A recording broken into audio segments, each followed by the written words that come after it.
book had never been a bestseller. Given the setting, I was surprised to find that somebody had been passing time reading. The paperback was entitled The Age of Murder and Storm. The blurb on the back mentioned Norse mythos and Ragnarok, the end of a Viking world with a terrible winter that covered the earth in ice, when vile crimes were rampant and all humanity lost. I could see how somebody impressionable might get it into their head that we were at the end of time. I was also beginning to see what the nightclub and its owner were all about.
books on the occult had been piled on the table.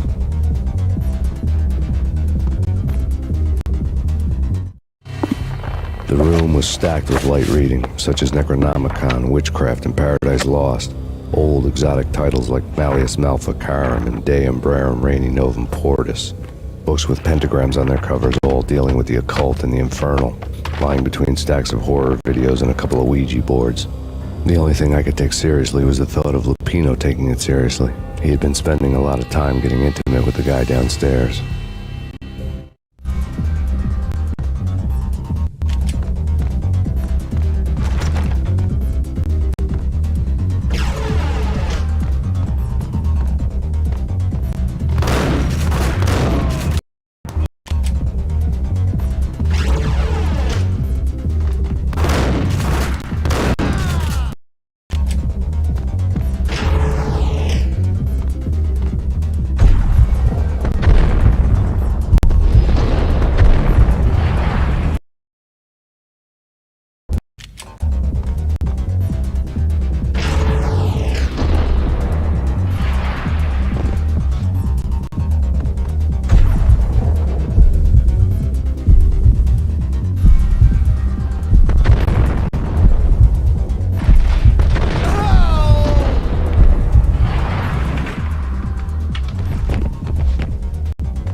Karaoke never was my scene.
The backstage area led to Lupino's inner sanctum.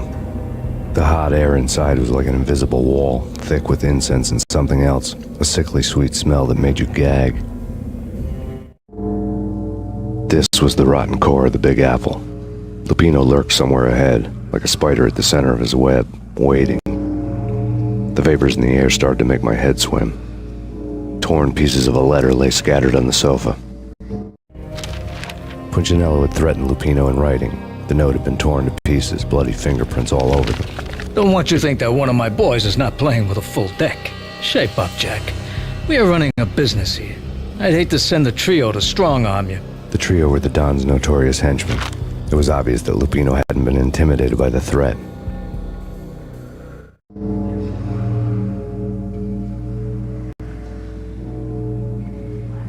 Lupino's notes covered the table.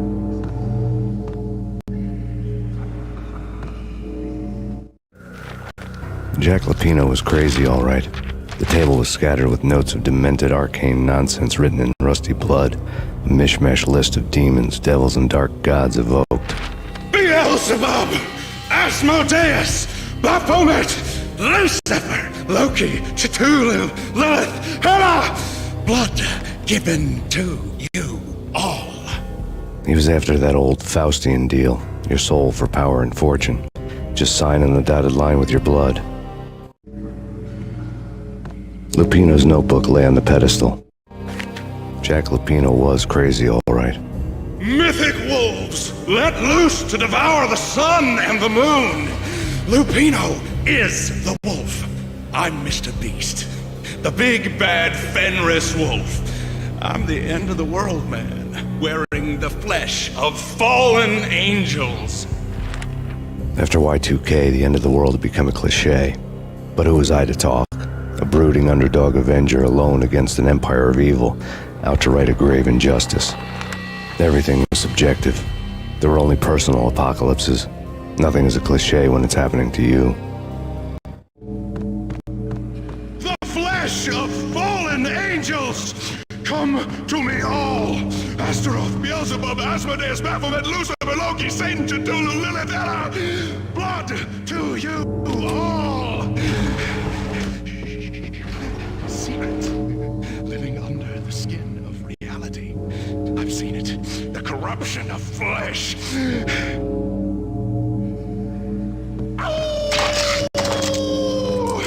I'm the wolf, yeah! I am the wolf! It's close. It's coming. You have come. A witness to the end of time. It's now! I will rise to it! It's coming. You have come. A witness to the end of time. It's now! I will rise to her side! I don't need the words! I'm beyond the words!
I had known there'd have to be a catch in it somewhere, and this one was the Empire State Building of catches. Lupino was pumped up and dying to go 15 rounds with a mutant alligator. And then he started this spooky monkey talk, straight from a bad dream. Mine. I have tasted the flesh of fallen angels. I've tasted the devil's green blood. It runs in my veins. I've seen beyond a world of skin, the architecture of blood and bow and arrow. Death is coming! She is coming, and hell follows with her. This is the twilight winter. I am ready to be her son. Her time is now, and all who stand in her way must die!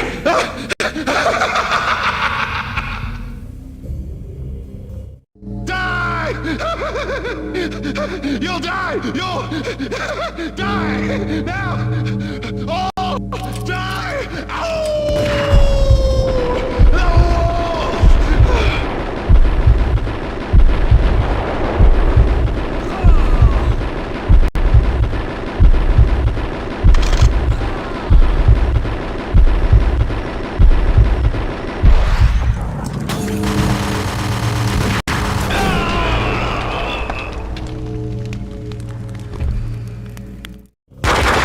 Lupino finally went down. I wanted to make real sure he'd stay that way. V was a bad monster. Turned them into friggin' zombie demons from outer space. I think he's dead already. Huh? And that's when it happened. But dead or not, you've got the wrong guy. In stepped this knockout femme fatale holding a gun to my face. I returned the favor.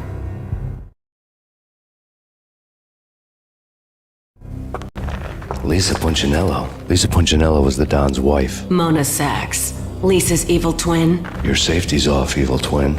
You might hurt someone with that gun of yours. Lisa's the damsel in distress. I'm the professional. I'd blow you away without batting an eye.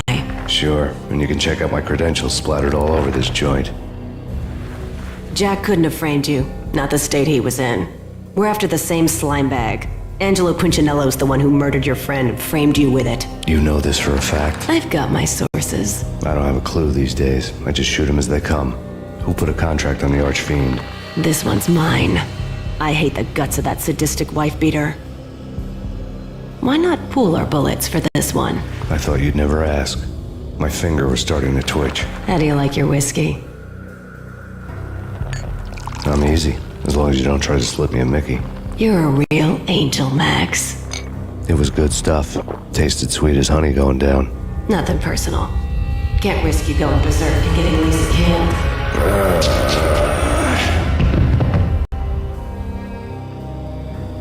The nightmare was always the same. Violent shapes moving in darkness, old and ugly. The killer's mad laughter was a riddle filled with wicked innuendo.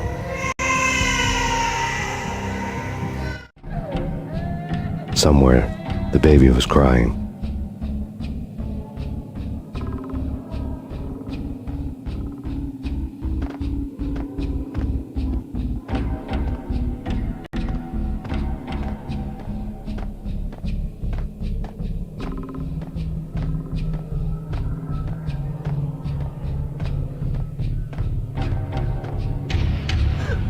Max, no, please, Max. Why? I didn't mean to. I'm sorry.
Should have known it when we found you snoring next to Lupino's corpse. A comedian, huh? The pictures were filled with good old times. Alex and I had a few moments of glory between us. Crime-fighting comrades, the best in NYPD DEA collaborative team. Good-hearted macho bullshit like that. I would have given anything to have him here as my backup. No such luck. No luck at all.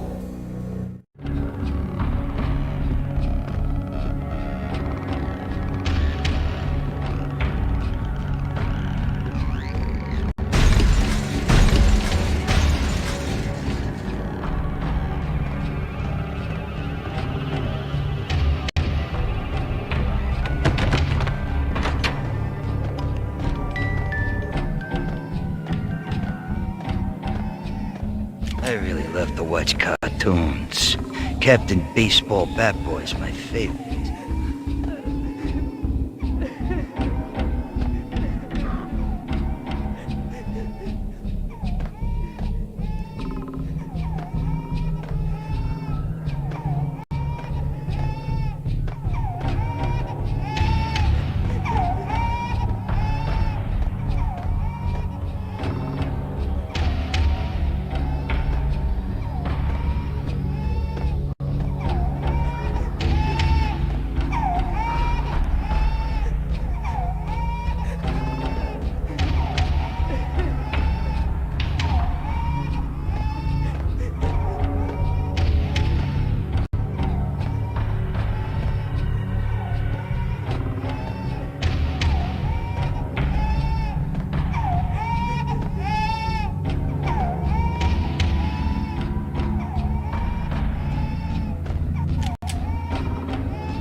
slice them, shoot them full of holes, blow them to bits, vaporize them, disintegrate them.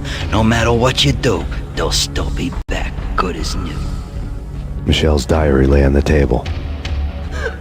Max, no, please, Max. Why? I didn't mean to. I'm sorry.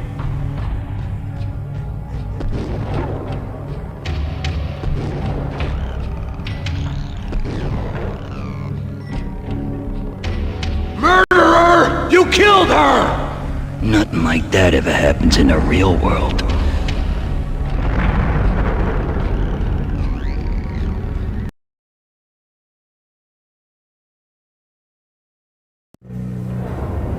I woke up in a bad dream. My head felt 2 sizes too small for my brain, Max Payne. I envy your name. and the killer was smiling. Pleased to meet you. I'm Frankie the Bat Niagara. Niagara, as in you cry a lot? He had a baseball bat and I was tied to a chair. Pissing him off was the smart thing to do.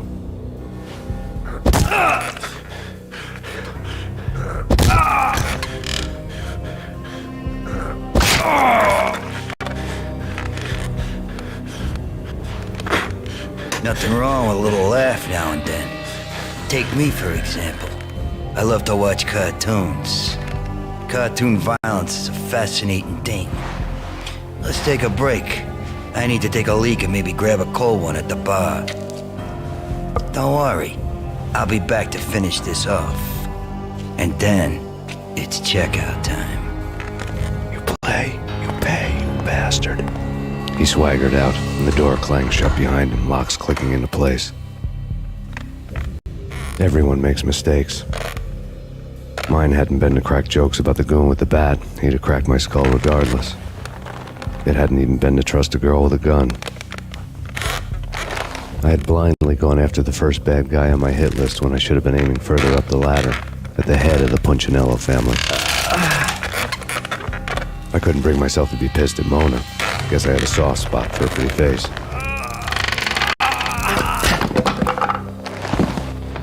But when somebody decides to play baseball with your head, you tend to get sore.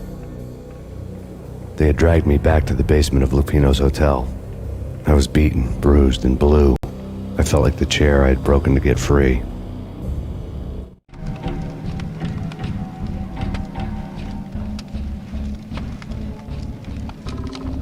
All I had was Niagara's bat, sticky with my own blood. Without a gun, I'd be no match for Frankie's men. I'd have to play hide and seek with them.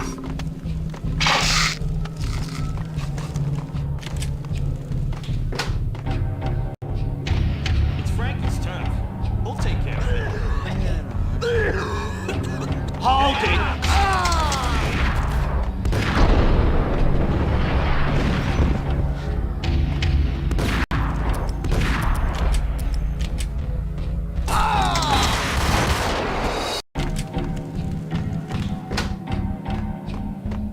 It's Frankie's turn.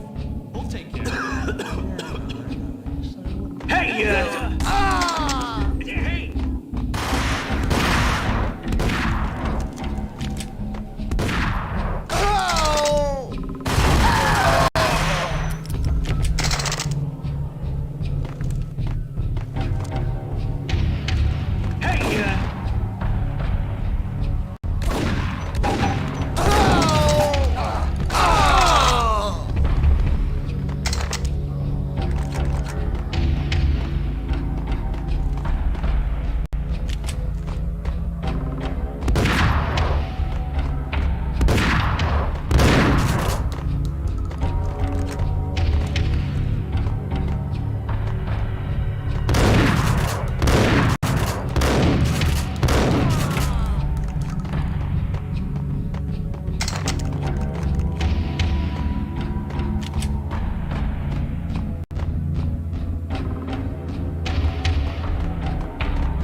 Another newspaper caption for a murder scene.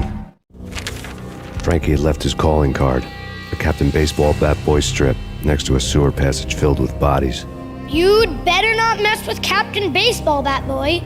Even my archenemy, Bicycle Helmet Girl, swoons at the sight of me. Aha! There were enough corpses to put a mass murderer to shame.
Things were fast going from bad to worse.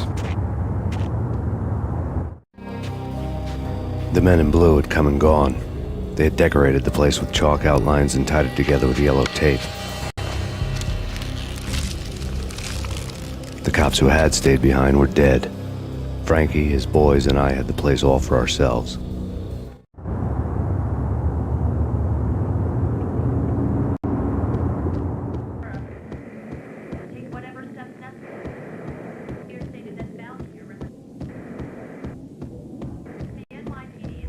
Just forget about it. Just forget about it. Hey, just forget about it. That crazy witch, you should have heard her. She was a real scream when the boys caught her trying to cap the Don. Oh, that's friggin' bad. To the trio? That's even worse than what Frankie's doing to that poor bastard downstairs. She's gonna take a long time to die. The mobster muscle on the phone was talking about Mona. Punchinello's trio were nothing but bad news.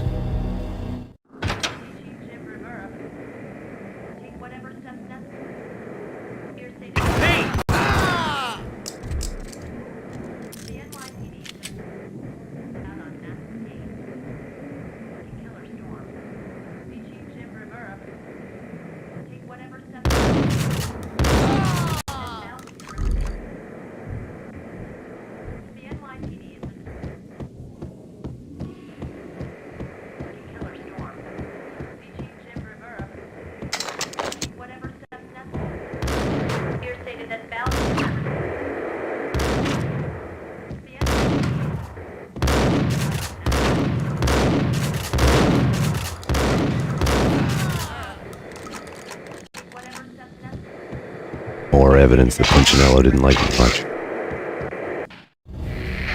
The fact remains that all the victims so far identified in the Ragnarok shooting have been known criminals, many of whom had large doses of V in their blood. Reliable sources say that Max Payne was also among those killed, although no body has been recovered at this time. Reliable sources. That meant somebody thought the Mafia had me, didn't want the cops snooping around anymore. The body would be delivered to them barely recognizable. Case closed. Don Punchinello had the power to be that reliable source, which was no news, but his news was old news. Framing me hadn't been enough. Don Punchinello had put a hit on me. He wanted me dead, and it had been important enough for him to give written instructions to Frankie about it. Max Payne should die like a dog for the trouble he's caused. Frankie, I know I can trust you to give this matter the dedication it needs.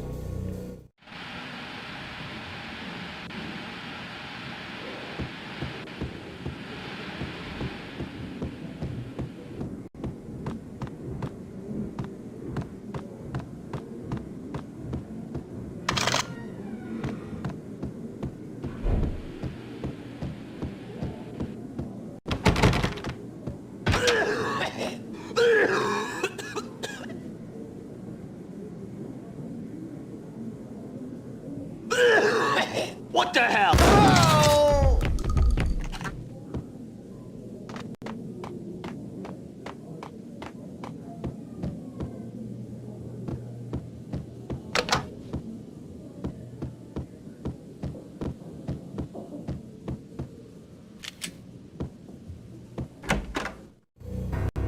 The hotel bar was fast developing quite a history. True to his words, Frankie was there, having a beer. Jesus Christ. How the hell did you get loose? Got bored waiting. Thought, what the hell, we could just as well finish this here.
You've been a lovely audience.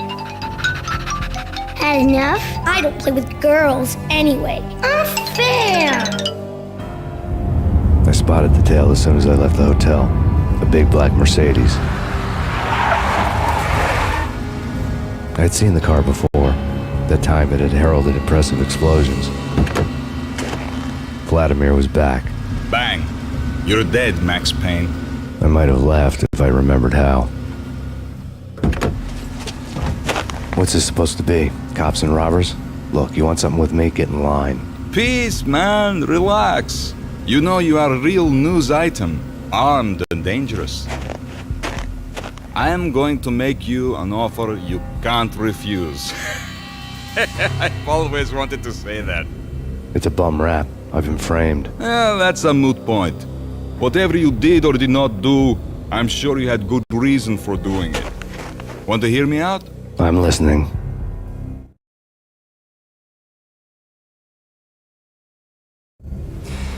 Punchinello messing with V is bad for business all around.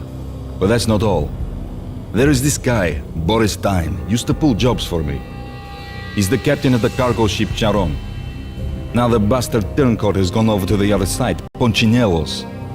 The ship's loaded with high-res hardware, guns, my business. If Punchinello gets hold of that cargo, he's won and I have lost. And you'll have your work cut out for you. If you want to get to Punchinello, you'll need heavy-duty persuaders. I am just the man to get them for you. Change the ship back under my flag, maybe pop 2 in the traitor Dime's head while you're at it. You'll get enough guns to start the apocalypse. You in or out? Let's get this show on the road. Vladimir was one of those old-time bad guys with honor and morals, which made him almost one of the good guys. None of us was a saint. The Brooklyn riverfront was a maze of rusty containers, sharp-boned cranes looming up from the snowstorm. On a night like this, you couldn't help but think of the dark army of dead men sleeping with the fishes, cement shoes in line. No Minotaur lurked in this labyrinth, but somewhere out there, on the clanking deck of his cargo freighter, the skipper of the Chiron was waiting, like the ferryman in the river Styx.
I doubted the letter was a receipt.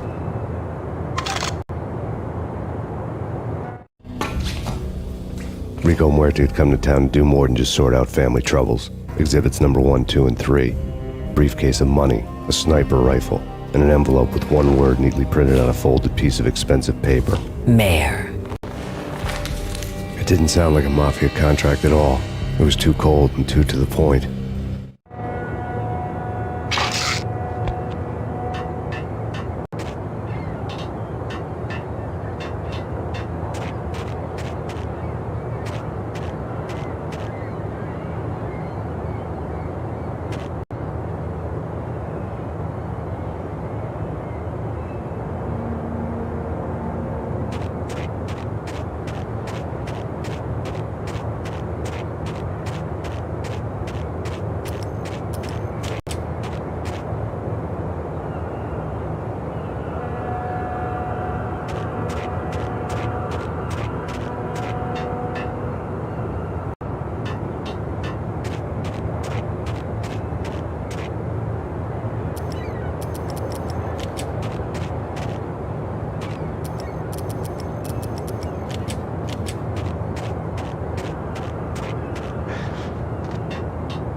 Gun him down.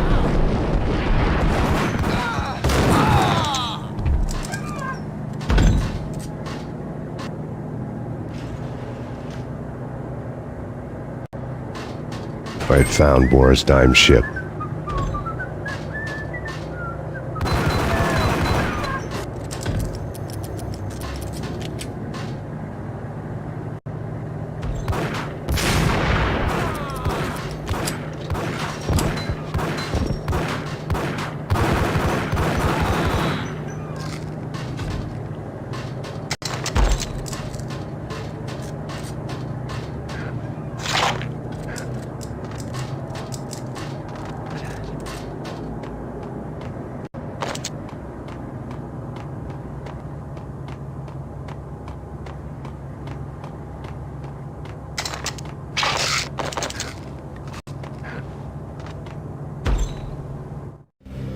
Rust had crept over the sides of the cargo steamer a long time ago. Boris Dime would be on board. I'd have to smoke half of his crew to even get near the gangplank. Guns were probably being kept in the hold, buried amidst the rats and oily water.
Angie, tell me, how much did Dime cost you?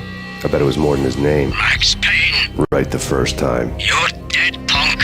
You sure you're not confusing me with Boris here? But you are right, of course. Pretty soon we should get together and have a talk. You son of a... Pissing Punchinello off was a dangerous game, but when people get mad, they make mistakes. I should know. That's where I wanted Punchinello, mad enough to trip over his own feet, preferably into a grave.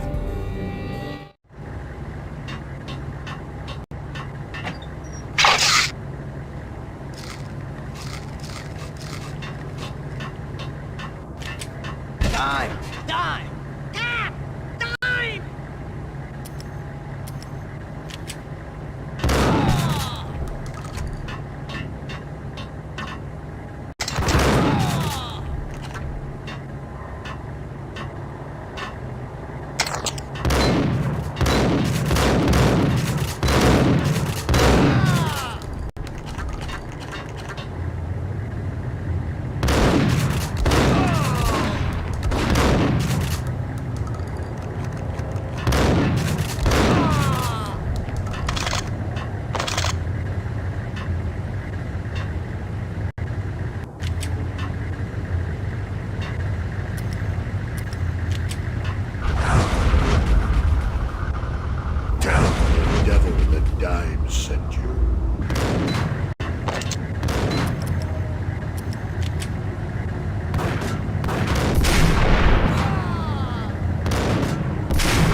yourself.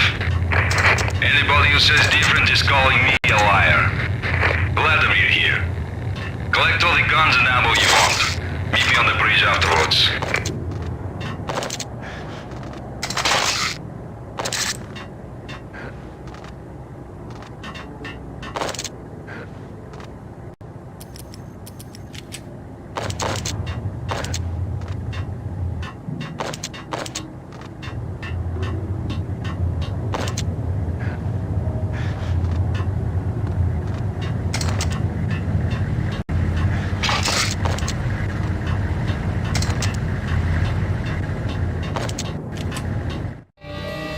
Did you get everything you need? Check. I owe you. Anything you need. This is my solo. When I'm through, Punchinello won't be anybody's problem anymore. Clear as vodka. But anytime you get between a rock and a hard place, just whistle. This could be the beginning of a beautiful friendship. You really get a bang out of this big-time gangster act, don't you?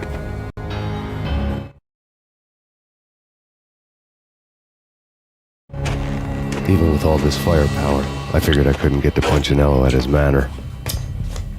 I could only hope that he wouldn't pass a chance to hear me beg to see he's won. This is Max Payne. I want to cut a deal.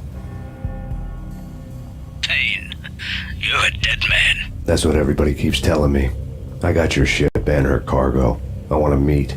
No pain, no gain. Capiche? You know my restaurant? Yeah, I know it. 1 hour. Punchinello's restaurant had seen better days. Snow was falling like ashes from post-apocalyptic skies, but that was outside. Things would soon get hot in the Don's restaurant. I knew it was a long shot, Angelo Punchinello actually showing up, but there was no crime in hoping.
Punchinello was burning to get me.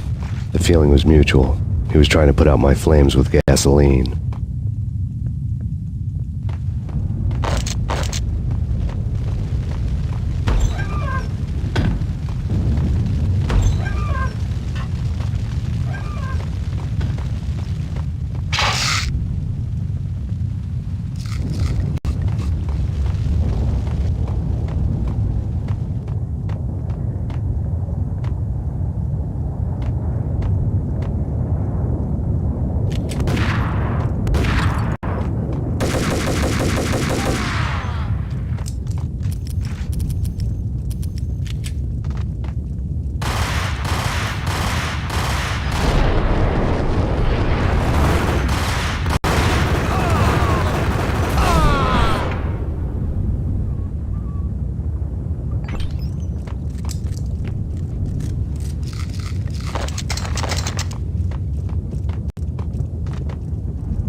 The mobsters have been guarding a real treasure, the way out of this disco inferno. There he is!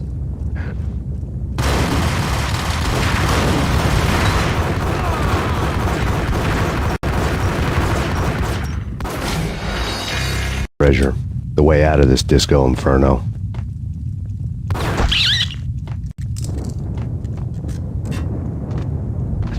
It's Payne!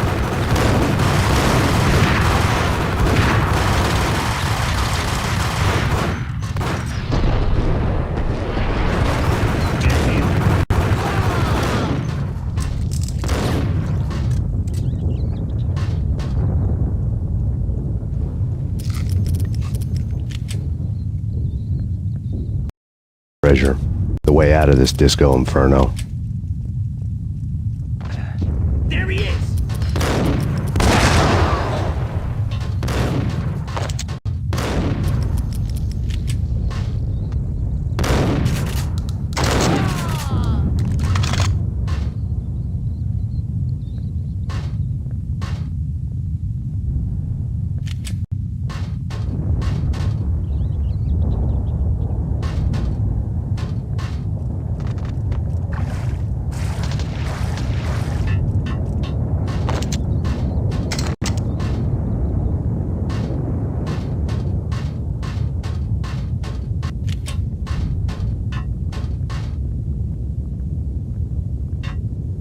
Get him!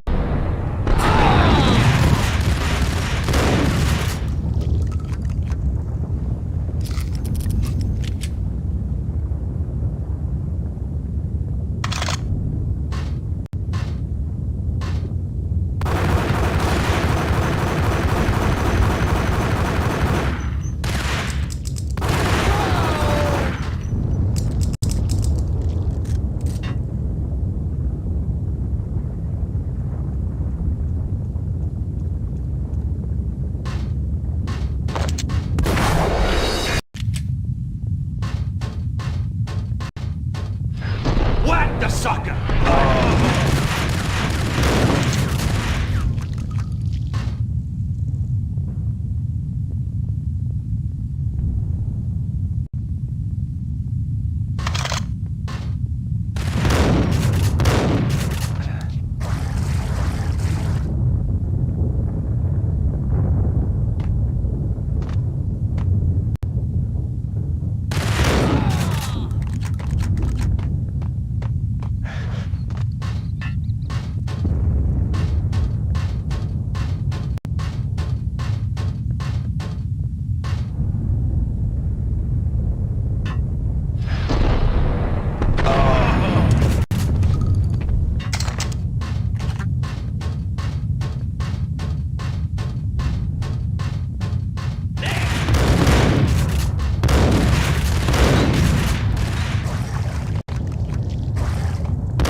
Vlad had seen my smoke signals.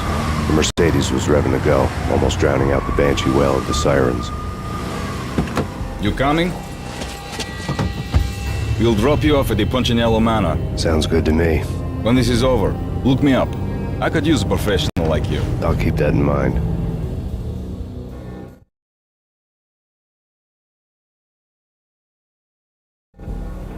The night groaned with cold. The garden lights flickered nervously. In their light, the falling snow was dead white before the darkness ate it up. I had heard the stories. The trio were mad dogs. They'd have hung the heads of their enemies over the manor gates if the capo had only let them. Punchinello wanted pain. He'd see the pain. The trick in my situation was that there was no trick, no matter what the movies tell you. No rules, no secret mantra, no roadmap. It wasn't about how smart or how good you were. It was chaos and luck, and anyone who thought different was a fool. All you could do was to hang on madly, as long and as hard as you could. Someone had graciously left the back door open for me and killed the guards. My money was on Mona. I knew the trio would be standing between me and Punchinello. I had read their rap sheets, thick as phone books. No one would be walking out of here alive. The numbing cold of the broken night had followed me in. Upstairs, the trio tangoed down the manor halls to the silent rhythm of their murderous hearts. The blood of their victims rust on their lips. Vince Mugnano, Pilot Providence aka Big Brother, and Joe Deadpan Salem. The pistol was a frozen lump in my hand, piercing the skin, gnawing me to the bone.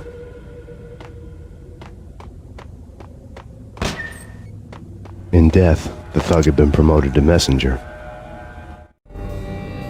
Someone hadn't enjoyed the Don's hospitality. Someone with a flair for the dramatic. Someone who had let herself out of a locked cell and past a couple of armed guards. My thoughts were on Mona again. I could only hope she was a good enough gambler to walk away while she was still winning, before she'd run into the trio.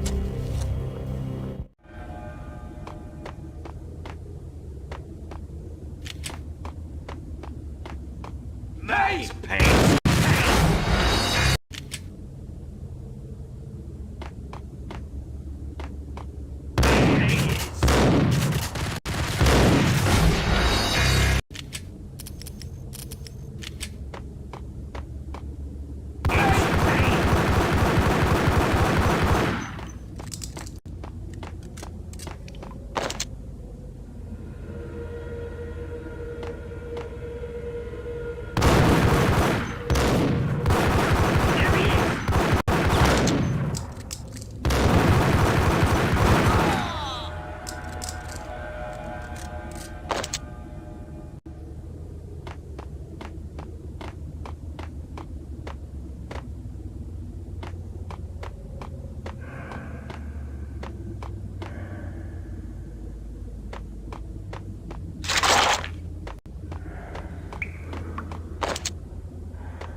No one's going anyplace. Too late for that.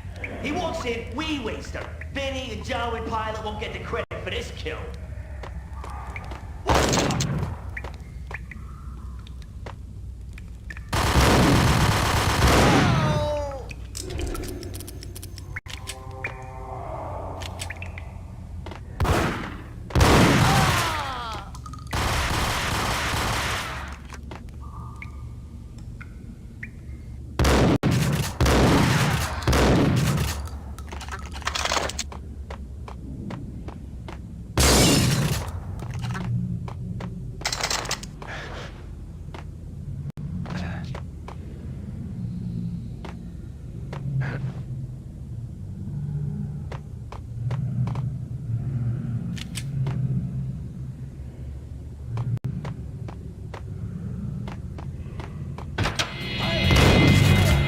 It didn't take me long to run into the trio.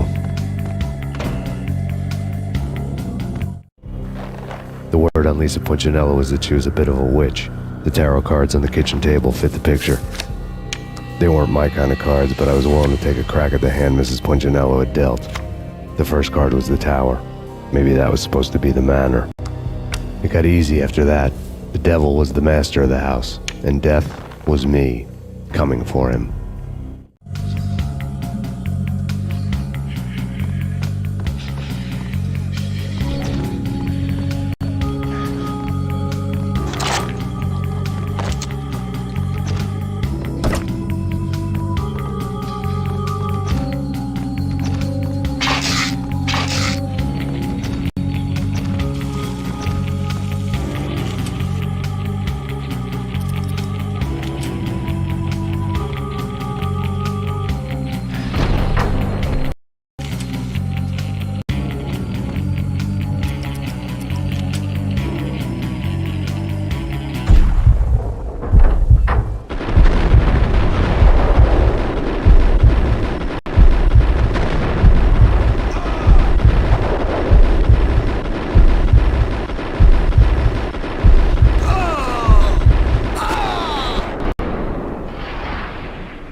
One down, 2 to go.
dead.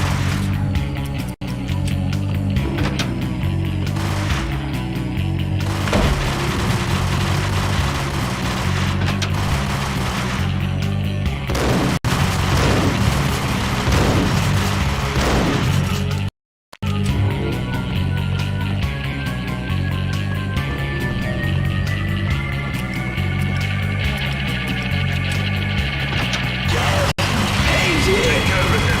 I want him dead.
Joe, Payne's here.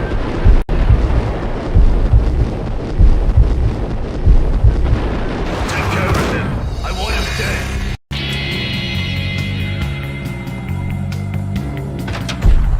Joe, Payne's here.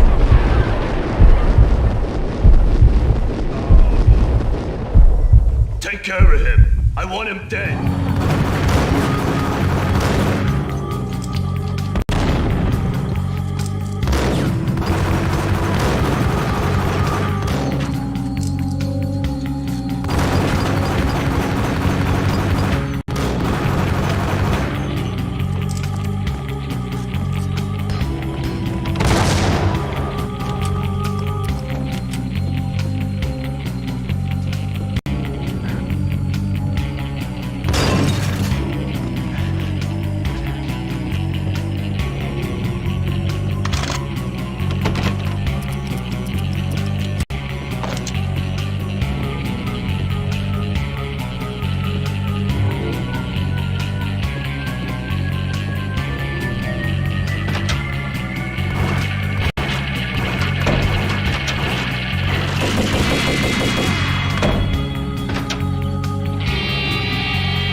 no stopping him. This will stop anything. Hey, come on.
It was too late for her.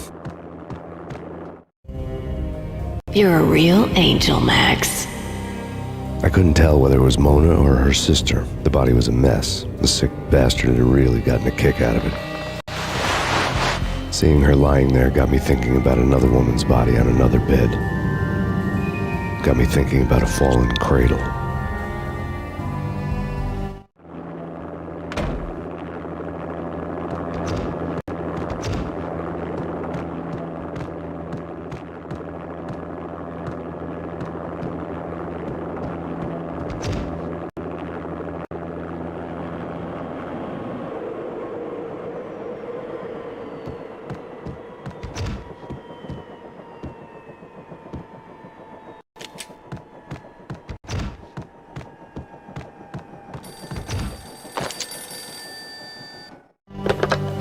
Max Payne. Talk to me.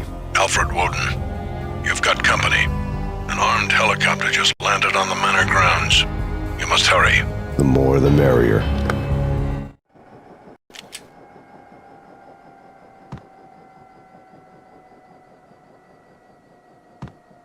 End of the road, Payne. Vince Mugnano.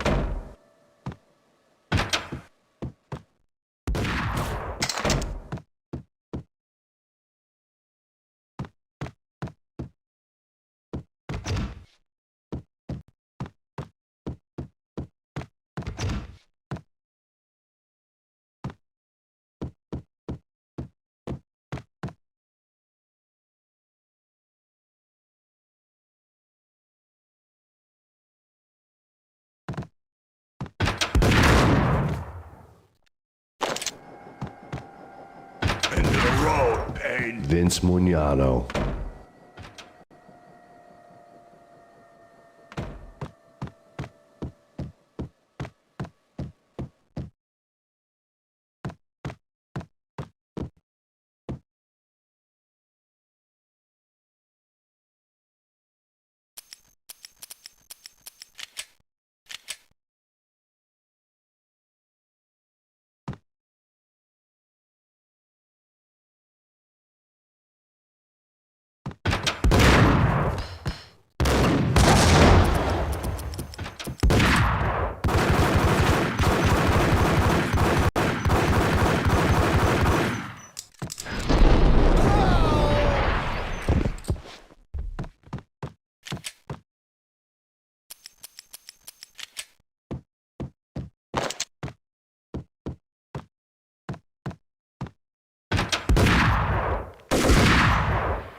Punchinello's trio was done for.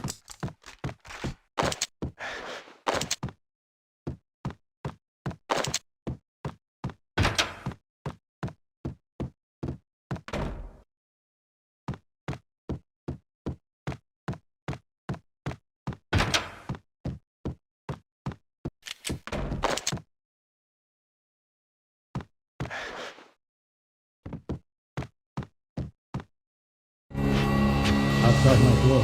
Hurry. He's coming for me. You gotta hurry. Please. I could hear Punchinello on the phone begging for help. He should have been saying his goodbyes.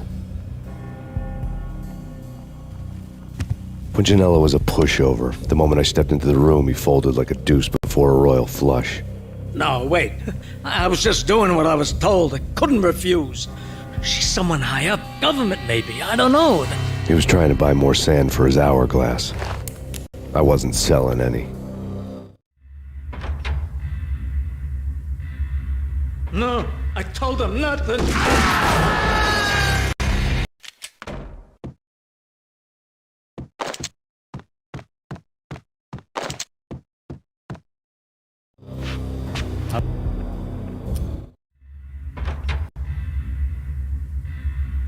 No, I told him nothing.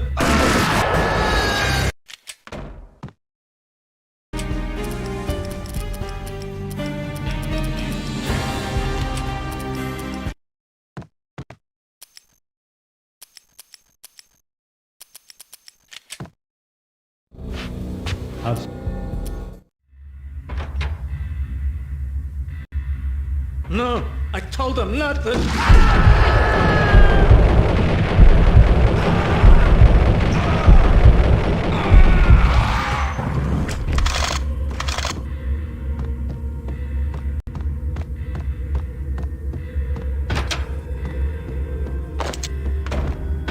Drop it. Don't move. Game over, Max Payne. I could tell when I was outgunned. It was time to take another beating. The mystery witch was a real barracuda. Trouble on dagger heels, a smoking assault rifle in her hand, and an army of killer suits behind her. How sweet. I get to kill two birds with one stone. Sooner or later, it was going to catch up with you. Mr. Payne, it's time to show you the benefits of my brew. Be a good boy now. You'd find that Lady Luck was really a hooker. You were fresh out of cash.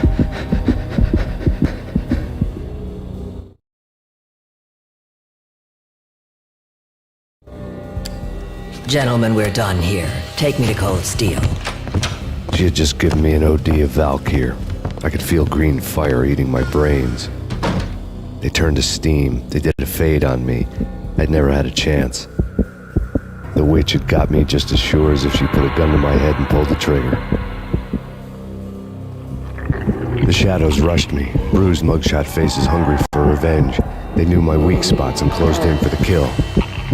The floor turned into a vortex of green blood. I fell. The flesh of fallen angels.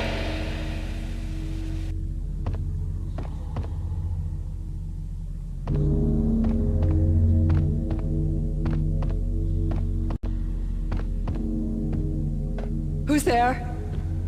Max? Max, is that you? Max? Where are you, Max? Please.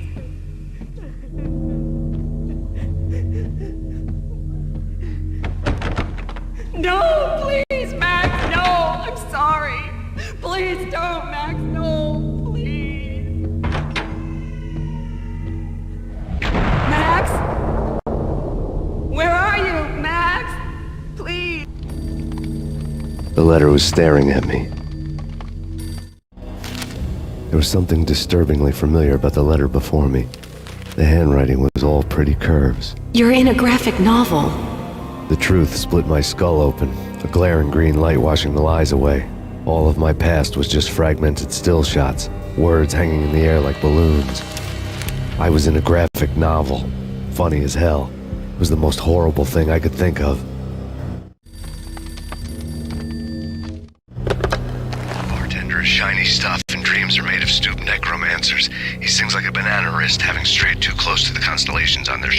skulls. The It was a bad line in a prank call. Someone spouting insane babble. I couldn't make sense of it. But I had an overwhelming sense of deja vu. The caller's voice sounded oddly familiar.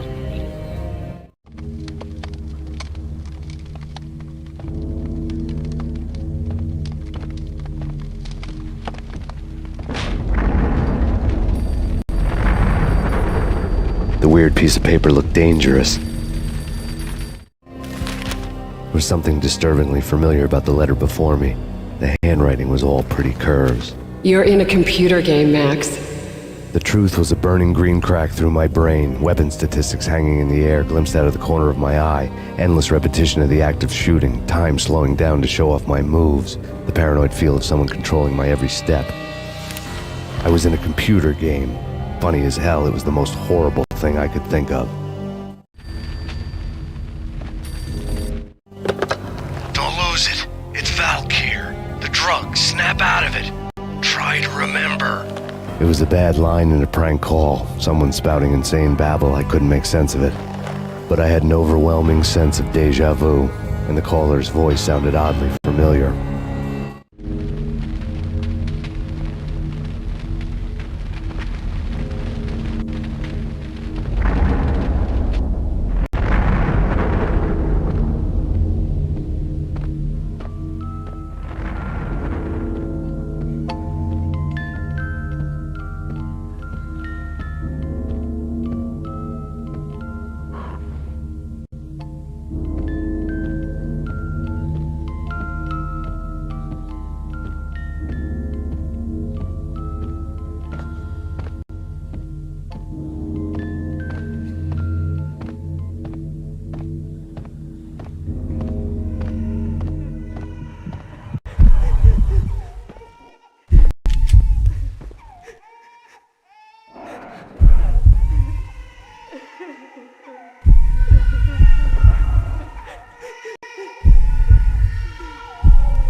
No, Max!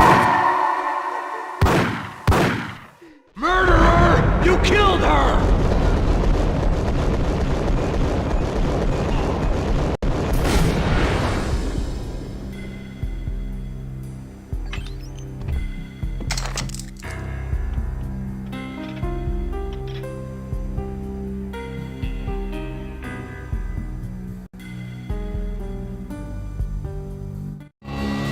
Max, something happened at the office today. A strange memo. Something about Vikings. Honey, I gotta run. You can tell me all about it this evening. Have a nice day, darling. The bullet holes were rubies on her chest, blood glowing on her ivory skin. She was so beautiful. The killer was smiling. The flesh of fallen angels.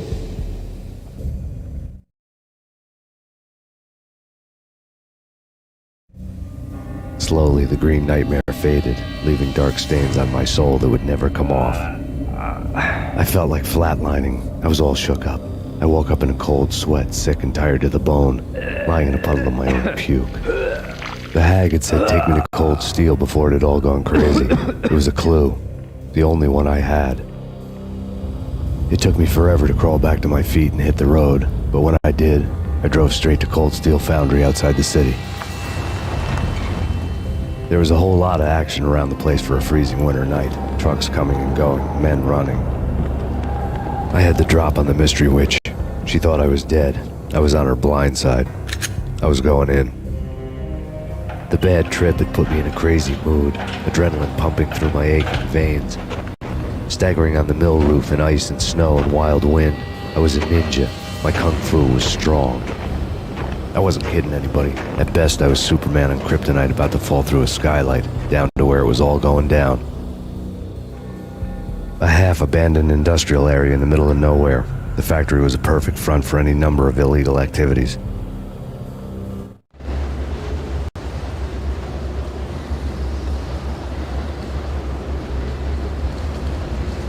In the belly of the plant, molten metal boiled and bubbled like a witch's brew.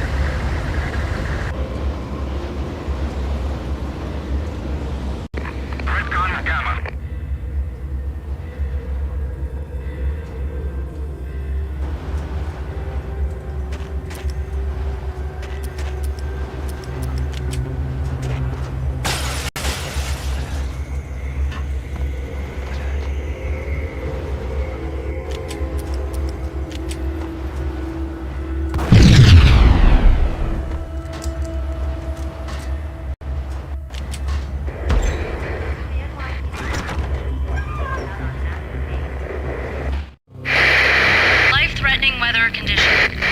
A record-breaking killer storm. In the city's history, vehicles stuck in snow. Heavy snowfall. Forecast shows severe weather is expected to continue. Out in the night, snow fell like confetti over the Devil's Parade. The storm was anything but over.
Can you believe it?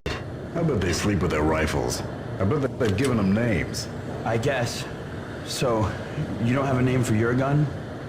Hello? Hell no. You do? Well, yeah, kind of. Hey, let's hear it. Well, I call it Dick Justice. I rest my case.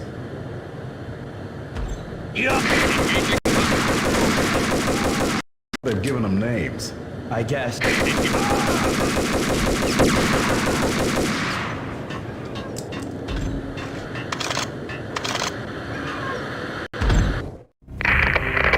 Perimeter breached. The facility has been compromised. Repeat, the Deep Six has been compromised.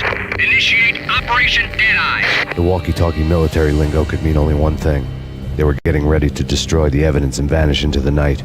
I was so close. The hidden truths were just around the corner.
The folder on the table told a grim tale. The mercenaries were running a tight operation, paperwork and all. Merchandise missing again. A chemist had tried to smuggle it out for his own private party. Locked him up in cell B7 in D6's old test facility to wait for proper processing. I was close enough to hear the secrets, just beyond the next doorway.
monitor showed me the way.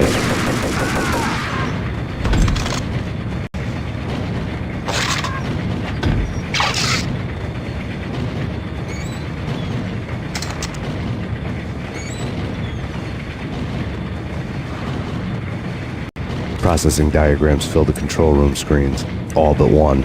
An elevator titled D6 on one of the screens, somewhere onwards, past rows of ovens, in the core of the plant.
I had taken on the role of the mythic detective, Bogart as Marlowe, or as Sam Spade going after the Maltese Falcon to unravel all the mysteries. Following a path of clues to that final revelation, even if it would take me down to the cold, cavernous depths of a grave.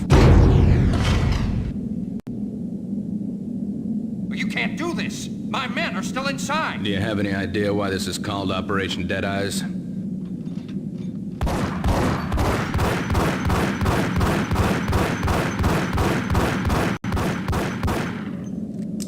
I think he's dead already.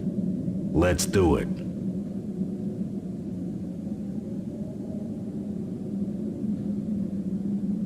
Attention all personnel. The self-destruction sequence has been initiated. Evacuate the complex We've got immediately. company. Repeat. The self-destruction sequence has been initiated. Proceed to the nearest exit immediately.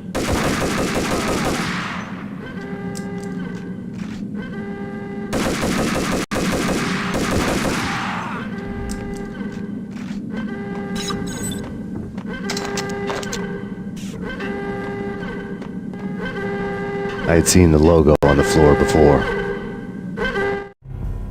There was an old army bunker under the steel mill. I knew the military plaque on the floor. I had seen 1,000 variations of the insignia on crumbling brick walls everywhere in the city. The sword replaced by a syringe. Project Valhalla, V for Valkyr, V for Valhalla. All of a sudden it read like a crackpot conspiracy theory.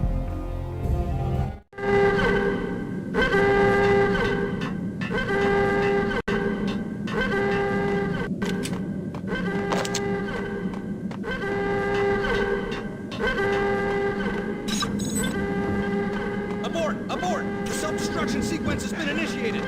Get the hell out of here! The place is gonna blow! Move! Move! Move! Attention all personnel. The self-destruction sequence has been initiated. Proceed to the nearest exit immediately.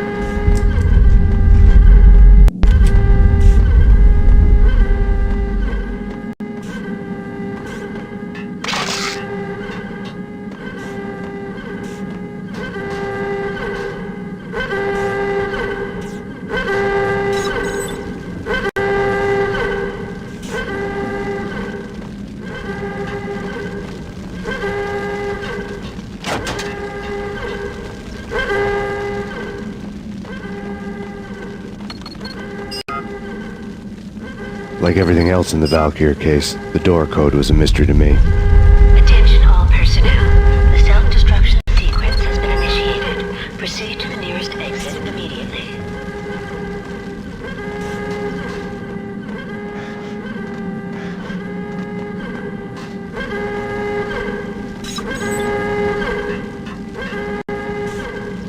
The chemist had been using the workstation when he died. The half-life of the lab rat had ended online, his password blinking on the screen. 665, the neighbor of the beast.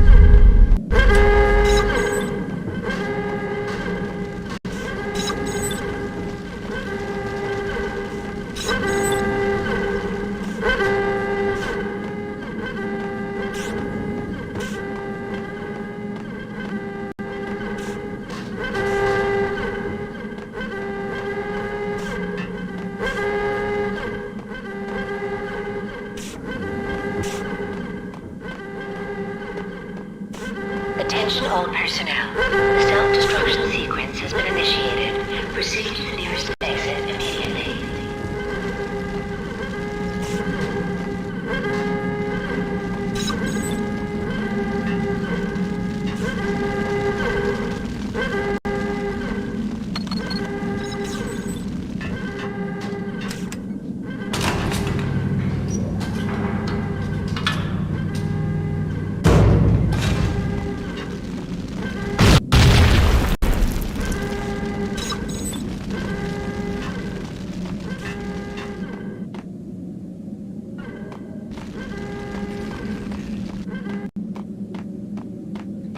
in here! Hey! Get me out of here! I'm innocent! There!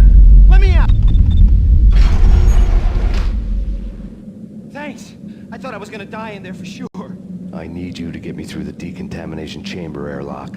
You're crazy! No way! The place is blowing up, for Christ's sakes! Either that Attention or all back to the cell. personnel. Your The choice. self-destruction sequence has been initiated. I'll do it! Proceed to the nearest exit immediately.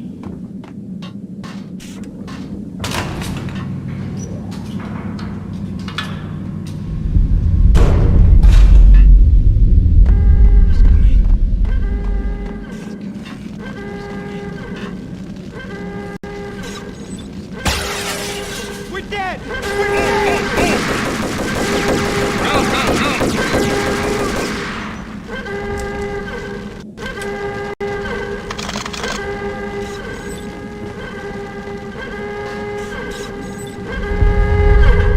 Get in! I'll punch you through! After this, you can go. You're a free man. Decontamination in Get a bad thing. progress. Bad. Decontamination confirmed.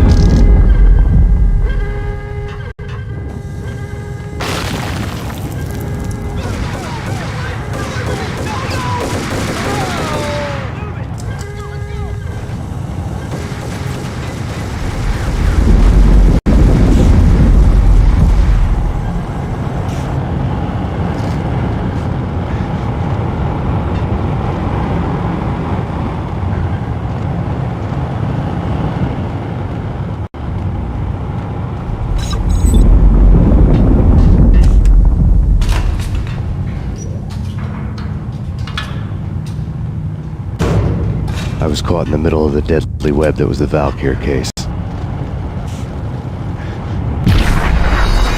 Deadly web that was the Valkyr case.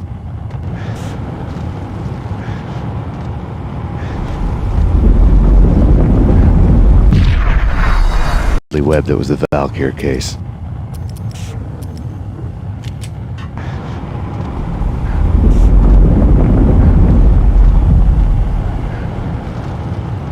One of the lab terminals had the project logo on the screen. Top secret. Project Valhalla. U.S. Army. Yggdrasil Network. Valhalla.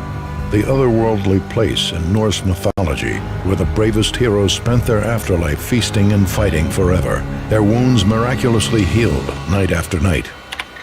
Valkyr. The maidens who chose the most courageous Viking warriors and carried them to Valhalla. 1991. The research objective is to create a chemical substance to enhance the stamina and morale of infantry troops. 1995. Results unsatisfactory. Project cancelled. Someone had decided to continue the sick experiment unauthorized. Project compromised. Data leak. Fix the damage by any means necessary. Security clearance red. Authorized by the project lead. Field test. Double the dosage for all the remaining test subjects. Observe and record the subject's behavior in an urban setting. The drop-off point was my old address in New Jersey. The file dated 3 years ago. Just when you thought you had reached the deepest depths of horror, it suddenly got worse. How to turn off that small voice inside your head that started to whisper that you should be glad that now, if not before, your revenge was justifiable on any conceivable moral scale. That small voice proved, beyond any doubt, that I was damned. The dagger-heeled woman had come and gone a long time ago. There was nothing more for me here. The bunker's name was acting as a self-fulfilling prophecy.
piece together a jigsaw, and the final picture is you finishing that same puzzle. A mad, green-eyed killer standing behind you. An urban legend come true. The Project Valhalla test subjects had been the mad junkies who had murdered my loved ones. The rest was simple body count math. It all pointed to her. Ms. Valkyr. The factory went up in a fiery inferno behind me. All my leads were dead, turned to smoke and dust. I had lost my way. I hadn't slept in a million years.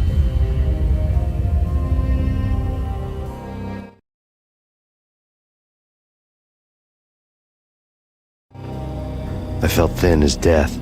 I've been living on an endless supply of week-old donuts. They were fuel for this crazy furnace inside my head. I couldn't remember when I had last seen the sun.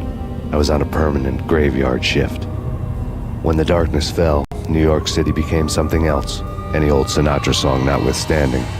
Bad things happened in the night, on the streets of that other city, Noir York City.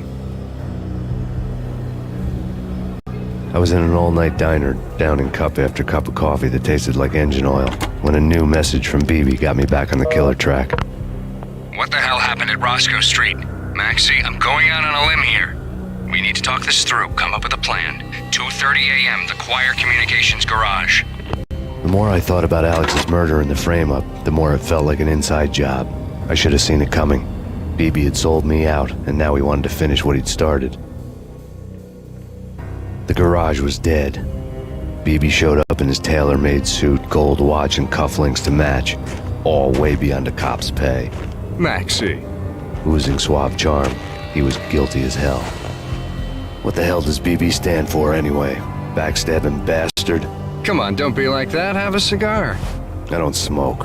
Maxie, you have no idea how big this is. It's huge. You have no idea. I think I do. You're a bribe-taking bent cop who sold out his partner. Those mobsters in the subway were a dead giveaway. Hard to miss. Bet it was exactly like this with Alex. Up close and personal. You can't win this one, Max. No, but I can make damn sure none of you do either. BB turned out to be another cardboard cutout bad guy.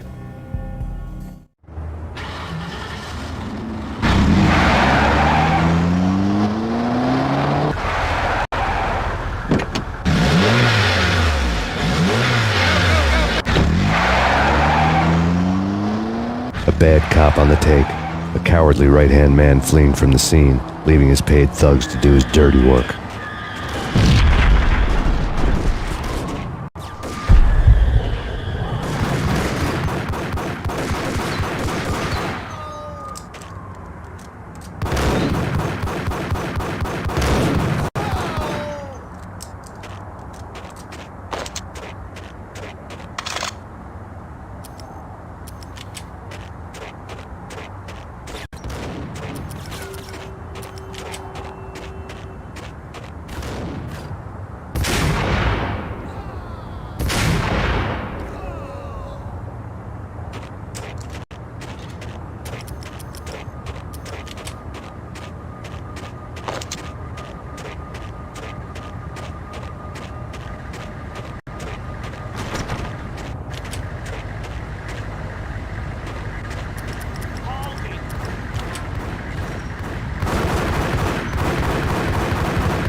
reports of a fire at the Punchinello Manor in Westchester. The manor is the home of Angelo Punchinello, the alleged head of the Punchinello crime family. The police are now saying, contrary to their earlier statements, that Max Payne is still alive and at large. He continues his vendetta against the Mafia, of which this last act of arson is attributed to. I had no recollection of setting any fires, but I did remember the flames.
a smart thing.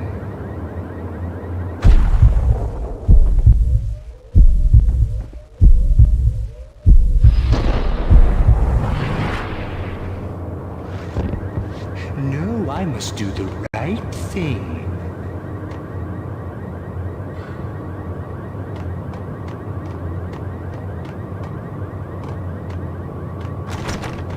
I blame you. For a smart guy, you really can be stupid at times.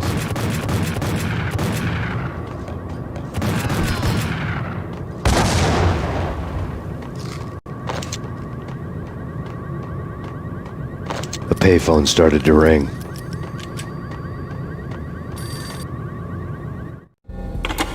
Yeah. Max Payne, Whatever does it for you. this is Alfred Woden. I can give you the name of your enemy. Come to the Asgard building presently. We are expecting you.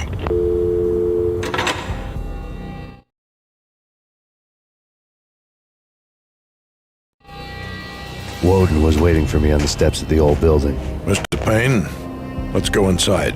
The others are anxious to begin. The others? Despite the general misconception, this building actually predates the City Hall by 2 years, thus being the oldest municipal building still in use here at the foot of the Brooklyn Bridge. No kidding. The old man played tour guide as he led me through a dark domed hall. The answers I was after loomed large ahead. Mr. Payne, I would like to introduce you to my colleagues in what we call the Inner Circle. You've been watching too much X-Files. You have seen the files on Project Valhalla. We can fill the gaps, provide you with the information missing from those files. We were all involved in the early stages of the project during the Gulf War. What's the catch? We would very much like to blow this thing wide open, but our hands are tied. Her name is Nicole Horn. She was the key figure in Project Valhalla. When the funding was discontinued, she simply refused to quit. She knew exactly what she had in her hands. Nicole Horn is the president of Acer Corporation. She has more than half the city in her pocket. This must be kept under wraps. If you try to go public with this, we will deny any knowledge. We need you to take her out. Afterwards, we can protect you. Make all the charges go away. That was the cue for the killer suits to kick in the doors and swarm inside.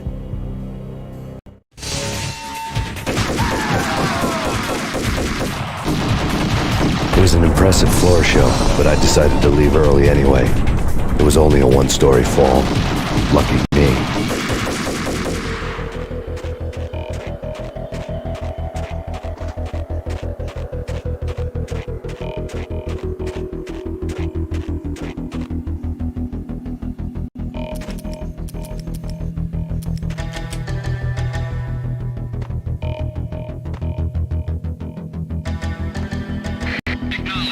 Target escaped.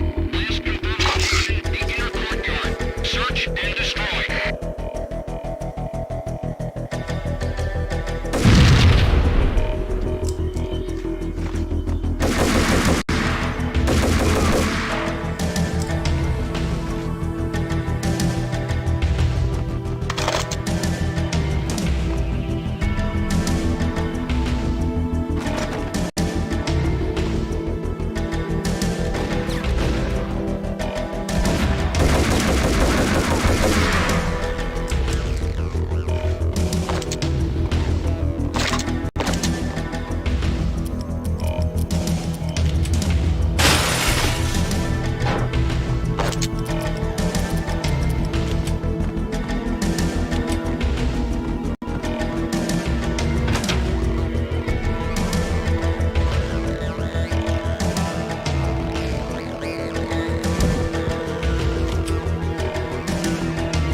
One of the monitors showed what was left of the inner circle.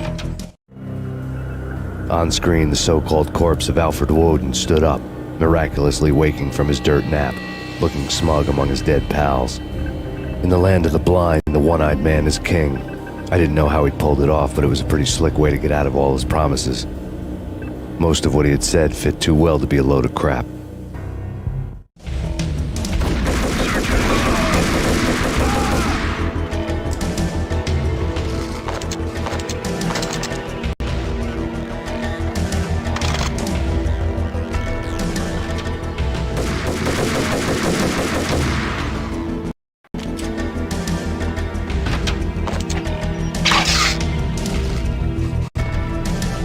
One of the monitors showed what was left of the inner circle.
And what is your answer to those saying that he's actually providing a service long overdue to the city? This crusade nonsense has gone too far. He's out of control. It must stop. He will be stopped. That was Deputy Chief Jim Rivera from the New York City Police Department.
A videotape lay on the desk. Nicole Horn had blackmailed the inner circle into silence. The tape came with a curt extortion note on a piece of expensive paper. I remembered Candy Dawn taping her clients in action on the side, selling the tapes to the highest bidder. I was sure that kinky sex was nowhere near Alfred Woden's worst sin. But I had a feeling that when this was over, any collateral would come in handy.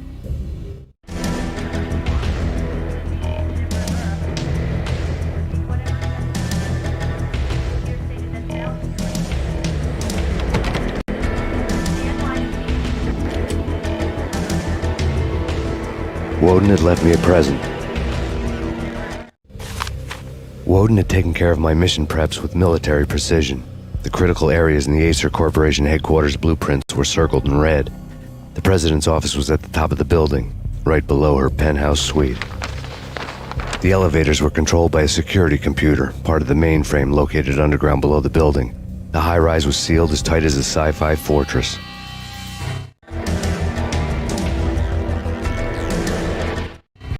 Nothing seems to stop Acer Corporation's phenomenal victory march. Incredibly, the stocks are still rocketing. Worried experts already see a danger in the company's success. Some have gone as far as to say that Acer Corporation is about to become an even bigger monopoly than Microsoft ever was.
Best movie ending ever? Gotta be Butch Cassidy and the Sundance Kid. A hero's end, going out with guns blazing. Never heard of it. No? Okay, newer stuff then. The Usual Suspects, where Spacey walks out of the police station and suddenly loses his limb. Or hey, Seven, where Brad Pitt gets to that head-sized blood-soaked cardboard box. Now I know. Freaking zombie demons from outer space. Drowning in blood was cool. Oh, why do I even... What the... Hey,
I had dreamed of revenge. Those dreams were always nightmares, of coming close and then failing. Now I was close.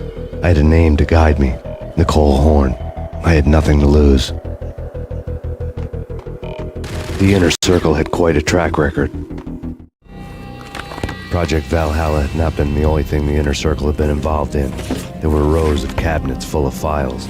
The Serpentine Secret Society went back a long way, always pulling strings from the shadows. I couldn't say I was sorry. Woden's move in some Byzantine power game had cut the Circle's membership roster to 1. The old man wanted me on cleanup duty. It was my mess, too.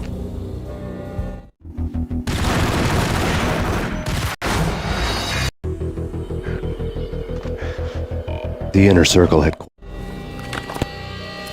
a track record.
CIA, FBI. You've seen one, you've seen them all.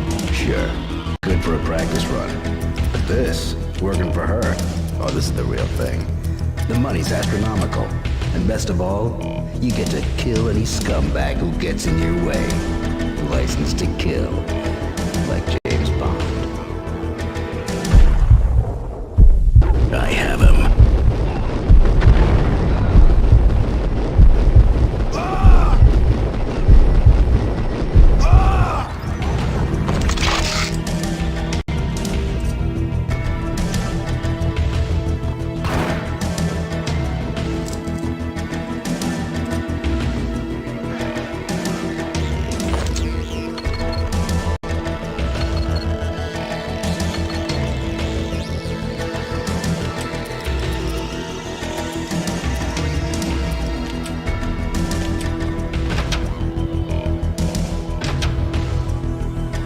Take him down. Shoot to kill. Let's finish this.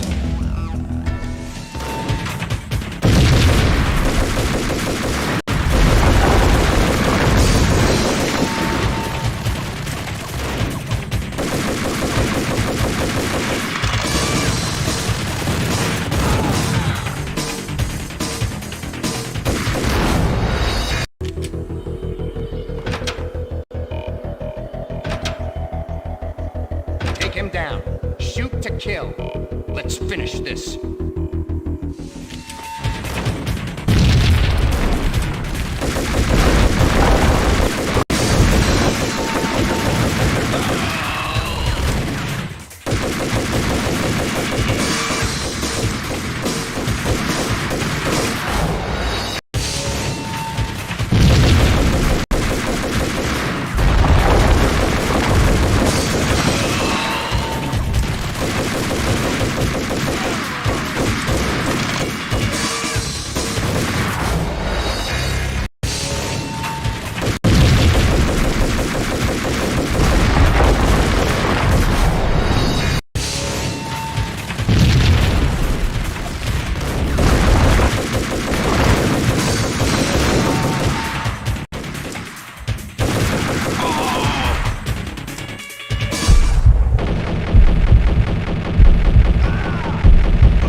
Mine wasn't the most original approach to the problem. It wasn't as if it hadn't all been done before. An eye for an eye, the first principle of revenge. Old as dirt, still going strong. The cardinal rule in going after someone with an intention to kill was not to make it personal, which it almost always ended up being anyway. It did with me. I took my time, cruising around the city in the snow. There was no hurry. I knew what I had to do now. I took my time, thinking about it, building up the rage.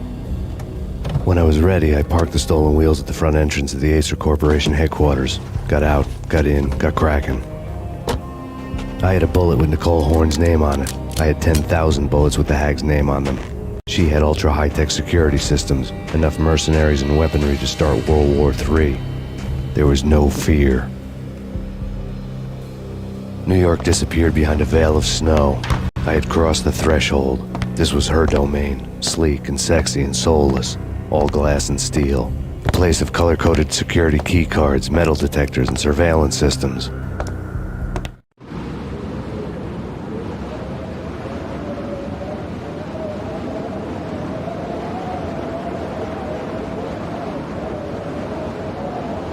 Colder than a walk-in fridge. Cold as a gun.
Mona, looking good. Max, we gotta stop meeting like this. It will be a cold day in hell before I let a narc cop stop me. Miss Sachs, do your job. Relax, Max. You're a nice guy. I don't kill nice guys. You're not bad yourself. It was different when Horn wanted Punchinello dead. To cut her ties to the Mafia, he deserved to die. The same goes with her. She's the bad guy here. Her sister was whispering to her in my favor. I knew the appetites of ghosts intimately. They hungered for revenge. No! A gunshot boomed and she fell down in slow motion. She was a nice girl, not really a stone-cold killer. And now she was stone-cold dead. Like religious fanatics or loyal samurai, Horn's private army was coming at me. Engaging hostile.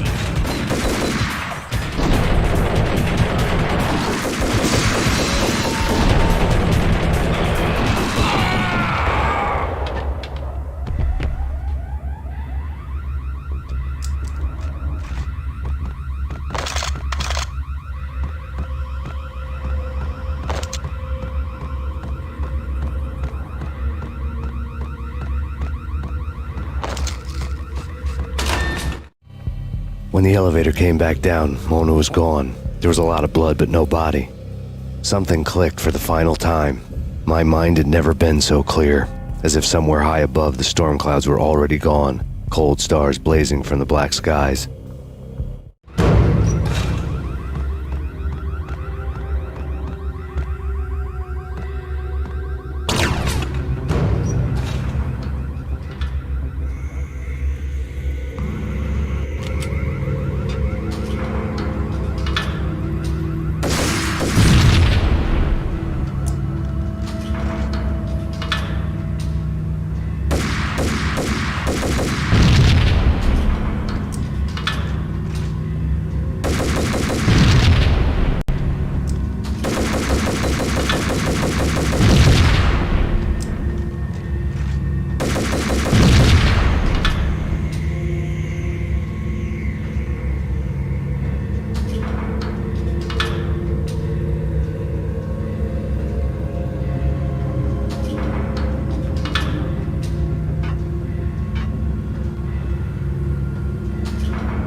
Movies, and I'm talking about the coolest of the cool. It always seems like time slows down in the middle of the action. You know, you can see the bullets flying through the air, the hero dodging in slow motion. Oh man, it would be so cool to be able to do that. Bullet time, that's what they call it. Bullet time, yeah, would be so cool. Hey,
I had elevator access to the mainframe. From there, I'd be able to override the security locks and get to her office.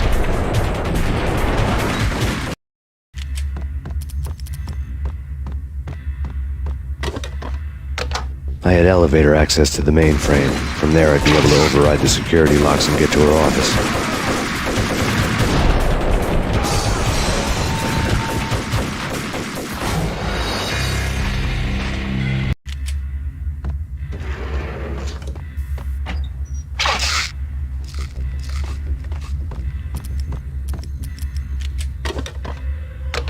I had elevator access to the mainframe. From there, I'd be able to override the security locks and get to her office.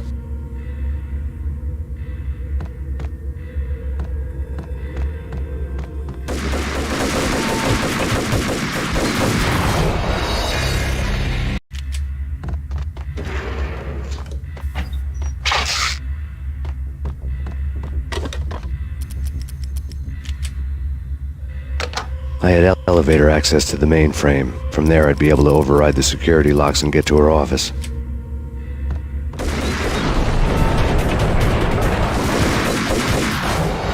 Elevator access to the mainframe. From there, I'd be able to override the security locks and get to her office. Elevator access to the mainframe. From there, I'd be able to override the security locks and get to her office.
The unmarked chopper was Horn's pet guardian, inhuman and flawless. It was stalking me. I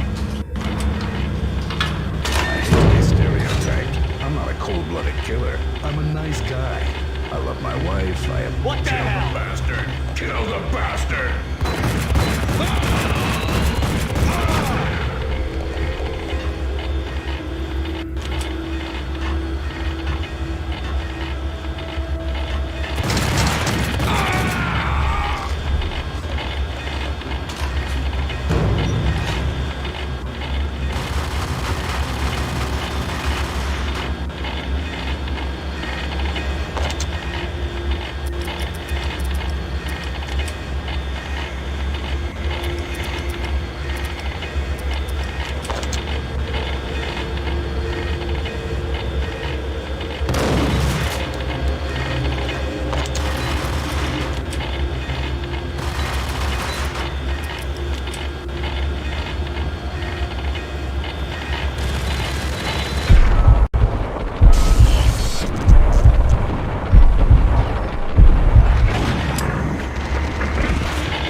Horn's locks were now offline. All bets were off.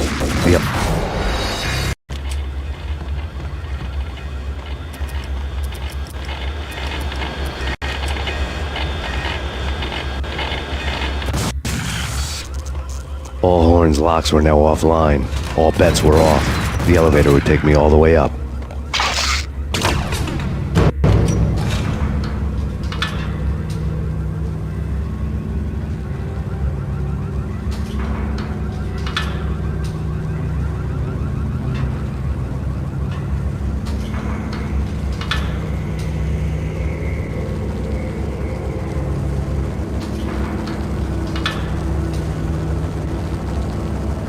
Seen from this height, the night seemed to stretch on to eternity.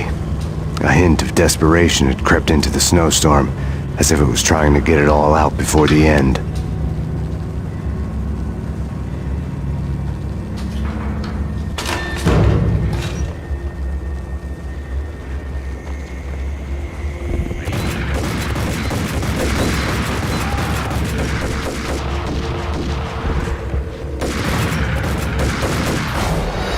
Eternity.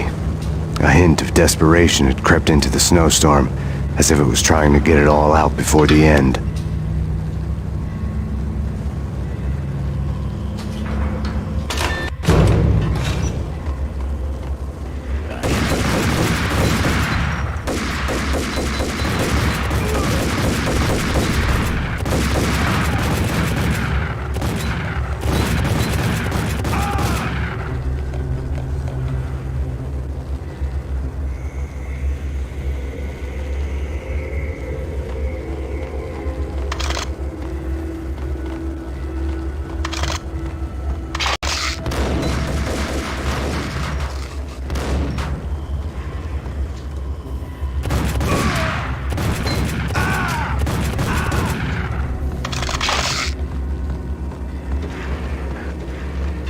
Horn's personal computer was on. Next to the printer was a neat stack of expensive paper. Hacking through Horn's computer would have unearthed files of criminal plans, strategies for world domination, spy helicopter reports, illegal wiretap recordings, internet porno, all of the above. Take your pick. I really didn't care anymore. I had seen too much of it already.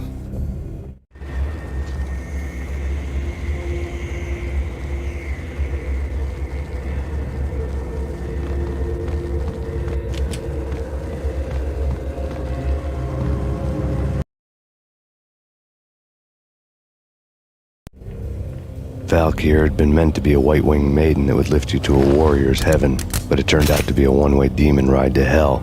The devil was in the drug. I knew. I had met him.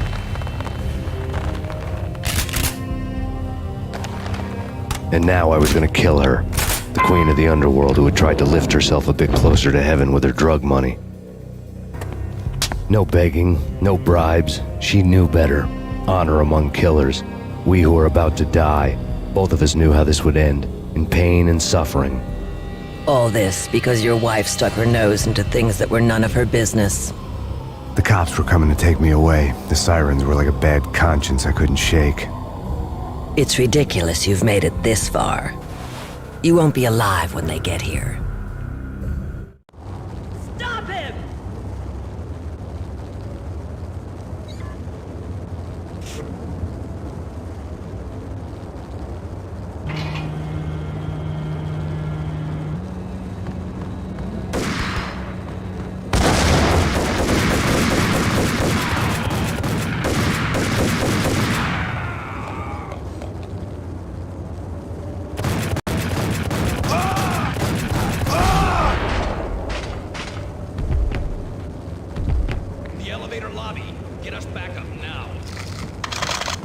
Max Payne, this is futile.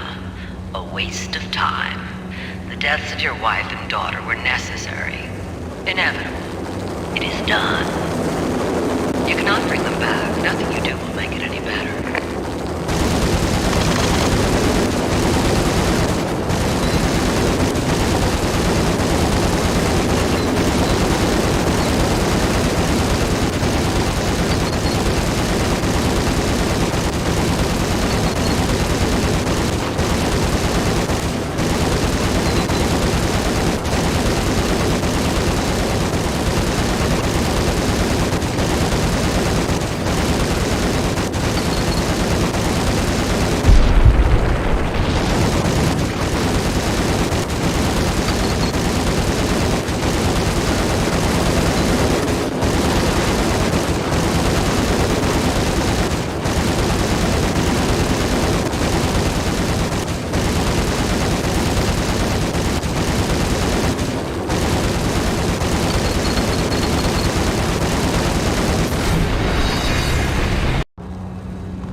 A waste of time. The deaths of your wife and daughter were necessary. Inevitable. It is done. You cannot bring them back. Nothing you do will make it any better.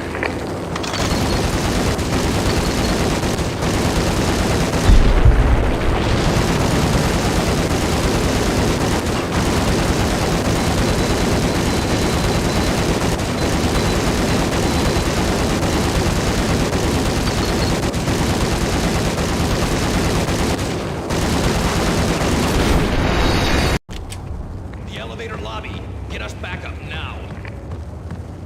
Max Payne, this is futile. A waste of time. The deaths of your wife and daughter were necessary. Inevitable. It is done. You cannot bring them back. Nothing you do will make it any better.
Max Payne, you are fighting a losing battle. You cannot survive this. You will die. Stop fighting. Make it easy for yourself. Accept your fate. You will die here.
Against an unbeatable force.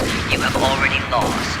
You have lost. Only death will set you free from your pain. Max Payne, face it. You are up against an unbeatable force. You have already lost. You have lost. Only death will set you free from your pain. Accept it. Surrender. Max Payne, face it. You are up against an unbeatable force. You have already lost. You have lost. Only death will set you free from your pain. Accept it. Surrender.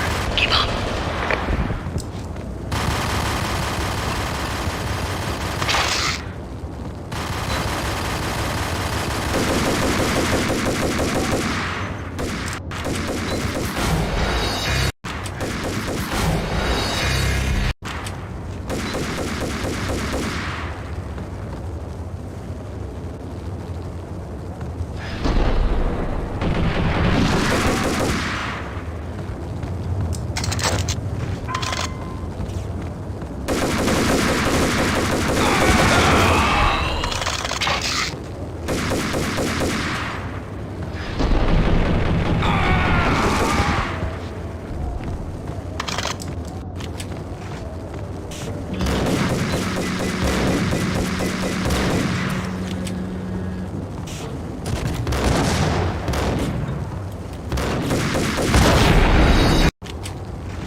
You outnumber him at least 20 to 1. To your job.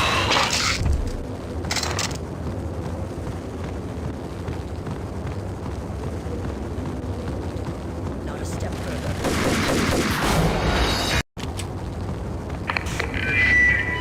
What do you mean he's unstoppable? Your superior in every way that counts. You're better trained, better equipped. You outnumber him at least 20 to 1. To your job. Not a step further.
She's on board. We're out of here as soon as the wind dies down. Don't like the look of that mast.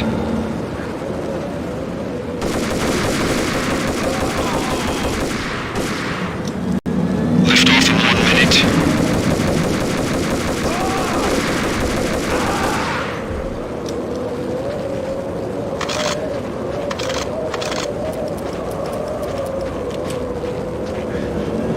Lift off in 45 seconds.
all dead.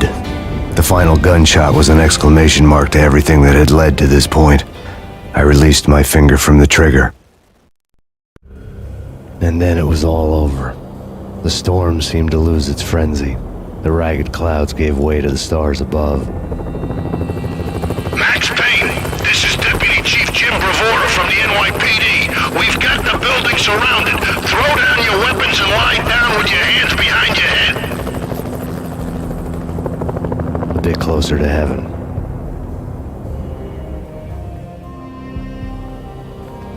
The cops' voices were distant and muted. Freeze! NYPD! Hold it right there! My ghosts released me from their haunting. Down below, New York City glittered like diamonds on black velvet. You gave us one hell of a ride. Take him down to Central Booking. You heard the man. Woden was there in the crowd, standing by the sidelines. It wouldn't be over till the man with the patch would say so. He'd say the right words. I knew he would. He'd better.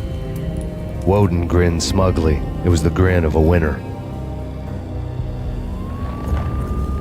That made two of us.